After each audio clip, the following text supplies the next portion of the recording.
காற்றும் மழையும் கதிரவனும் ஆற்றும் பணிகளெல்லாம் அவன் செய்யலாம்.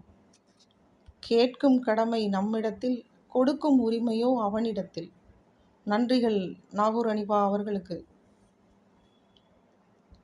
எல்லா புகழும் இறைவனுக்கு, எல்லா புகழும் இறைவனுக்கு, அல்லாஹ் ஒருவனே துணை நமக்கு, துணை நமக்கு.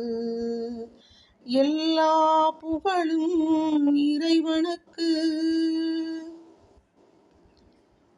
ஆற்றல் எல்லாம் கொண்டவனாம் அன்பு அருள்மலை எங்கும் பொழிபவனாம், மாற்றம் எல்லாம் செய்பவனாம் நல்ல மாண்புகள்